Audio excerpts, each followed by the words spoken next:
What's the most fricked up game your friends play?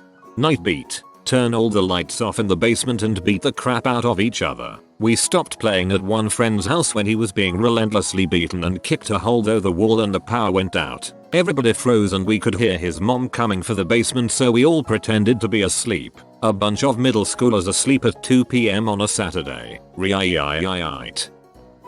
In high school, me and my friends used to play a game we called plate tectonics. Over the course of class, we would slowly, inch by inch, move our desks closer and closer to teacher. When she finally realized what happened, we'd blame it on plate tectonics. We would do that and slowly move the desks towards the door. If a person got their desk out in the hall without the teacher noticing, they were saved. My friends and I play the sandwich punch game. Basically, once you start eating anything that can vaguely be considered or called a sandwich or is one thing sandwiched between other things, Oreo, ice cream, submarine, egg McMuffin, you are not allowed to put it down without placing something on top of it. Fail to protect your sandwich and it will be punched into oblivion until you manage to get a fry or something on top of it. I've been so paranoid that my sandwich is going to be smashed that I protected it when I am hours away from any of my friends. It's second nature now. Pavlov's sandwich. Played a game called Fugitive in the Dallas-Fort Worth area with my college roommate. He started it with friends in high school. 1 or 2 people are the fugitive, and the rest are the cops, or hunters, or whatever. The group sticks the fugitive in the trunk of a car, and drive them to some random place in town. Stop, dump the fugitive and drive off. After 5 to 10 minutes of a head start, the group then starts hunting for the fugitive. Only way to subdue them is physically restrain them, tackle to the ground. Game ends when the fugitive are all caught, or make it back to the house, school, bar, or wherever else is the agreed base. Resulted in so many middle of the night marathons through shady ass parts of the city. Good times. Jehovah's Witness tag. If you got tagged, you have to run and knock on a door before you could tag anyone else.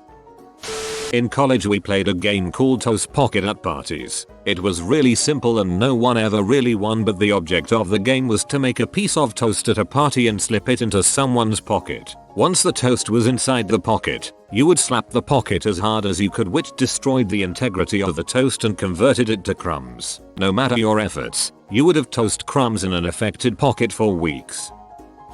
Whiskey slaps. The rules are simple. Stand around in a circle. Turn to your friend and say, "Are you ready?" He responds, "Yes." You slap him as hard as you can in the face. He takes a shot of whiskey. He turns to someone else, or back to you, and repeats the formula. As a friend who heard a game occurring from another room described it, I started to get concerned when I heard you guys slapping each other, but I got really concerned when I realized nobody was saying ow. Smack. UUGHHHI licky trow. Get down, Mr. President. In a big group of friends, one person would put their finger to their ear, like a Secret Service agent, and as the rest of the group noticed, they would do the same. When there was one person left without their finger to their ear, everyone would scream, "Get down, Mr. President," and tackle them. On pavement, gravel, whatever. There were some injuries. We would play this at my friends' barbecues in the summer. Even more fun because Secret Servicemen are everywhere in DC. I had a friend that used to like bumping my rear bumper with his car whenever he found me driving around.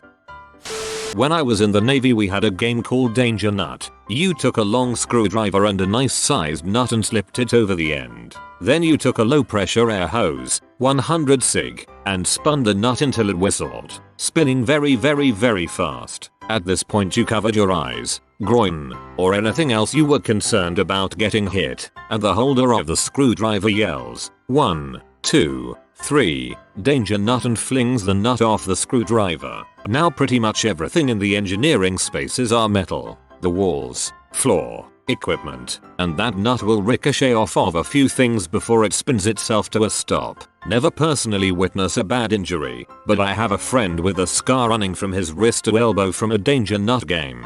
When I was first reading this I thought you meant an edible nut. That game sounds so fricked up, but pretty fun.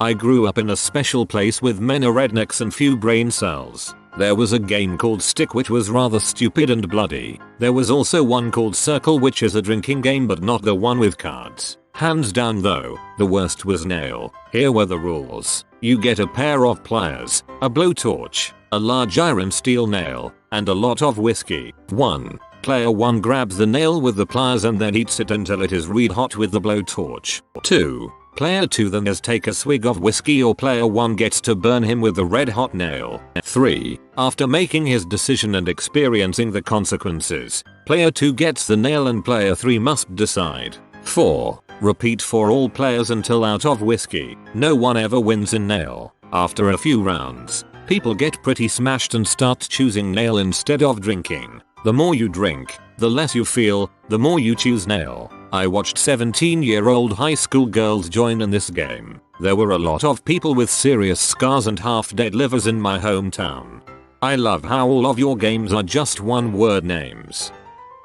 In high school my friends and I played hide and go poo. Whenever you left class to drop a deuce, you were required to text the other players either HAGP or the full hide and go poo before sitting down. The other players then must find you sitting down, take a wet paper towel and tag you with it over the stall wall. We had a full rule sheet as to what was considered finished and a point system, which made the game fun to continue throughout the entire year.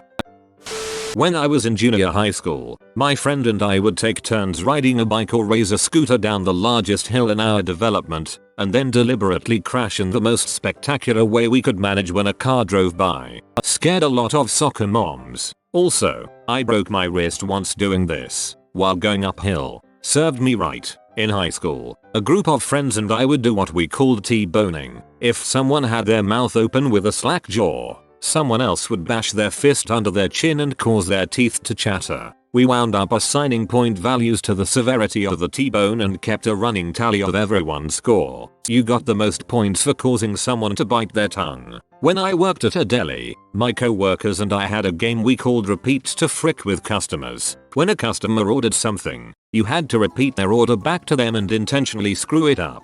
Won 3 points based on how different the original order was compared to your repeated line. For example, if the customer asked for 1/2 pound of pasta salad and you repeat 1 pound of potato salad, that would be worth 1 point. If the customer asks for 3/4 pound of coleslaw and 1/2 lb of sliced turkey, and you replied 6 chicken cutlets and a meatball sub, that would earn 3 points. Someone was once awarded 4 points for telling a customer we did not sell pornography when asked to make a sandwich. I think I'm going to start playing Repeat. That's awesome.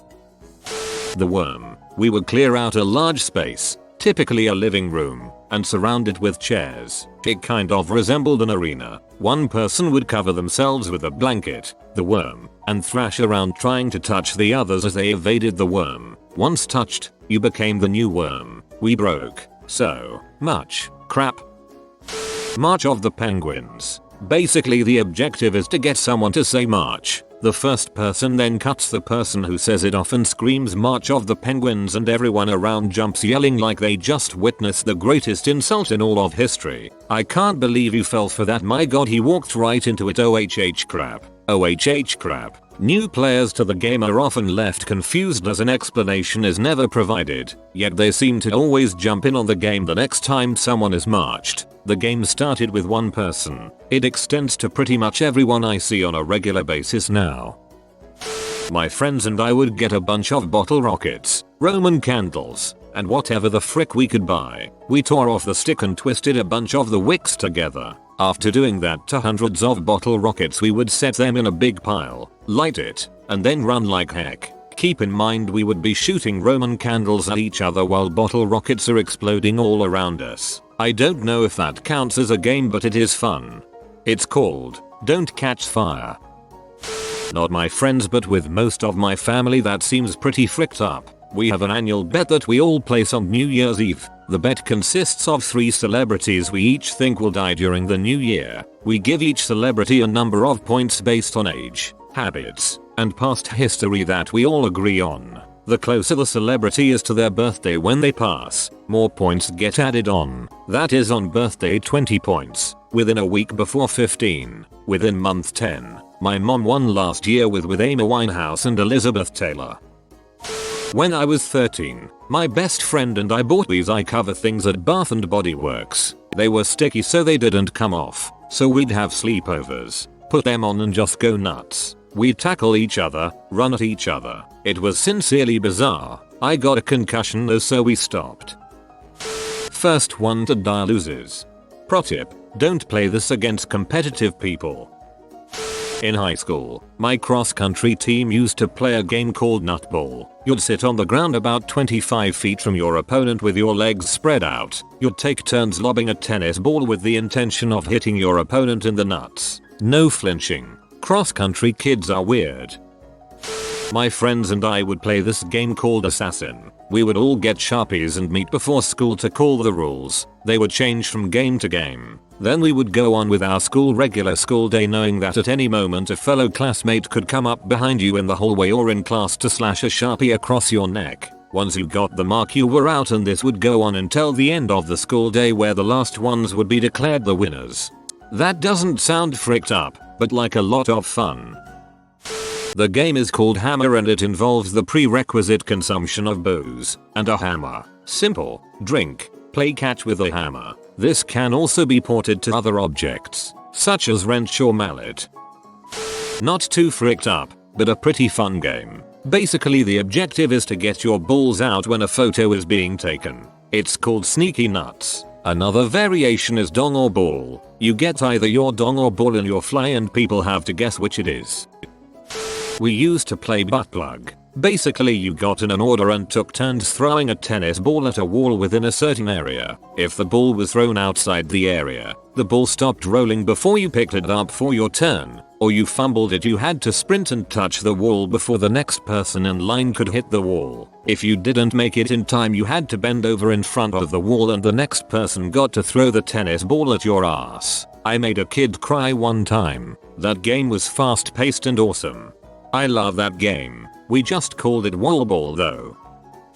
In the army reserves we played bag tag. Rapid strike to the scrotum. Usually delivered by backhand. The game would last all weekend. From Friday night to Sunday afternoon. And it was brutal. It was fiercest when we were in formation. Trying to stay at attention while tears of pain and white hot rage streamed down one's face. Yeah, I'm not sad that those days are behind me.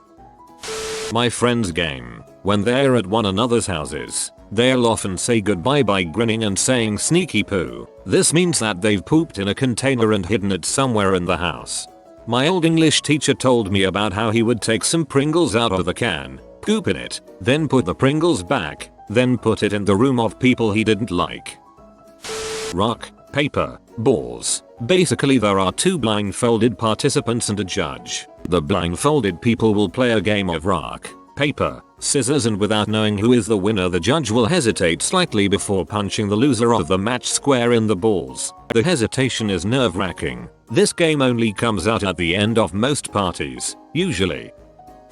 In high school we played a game in the boys' locker room. It's a hangout spot, so there would always be people coming and going. The game was as someone was leaving, they might randomly turn the lights off and everyone in the room would take off their shoes and, in complete darkness, throw them at someone else as hard as possible. There would be those that ducked and covered and those that would charge after others, beating them with their shoes. Eventually teachers found out and banned the game, but not before one kid broke his nose. After taking out the back 2 rows of seats, we'd load up a minivan with as many kids as we could fit. Then we'd drive down the highway with the front passenger window open. The goal was to take off someone's shoe then throw it out the window. We did this while driving down the right lane, and whoever lost a shoe had to walk back along the side of the highway and find it. Killed a lot of Saturday nights in high school this way.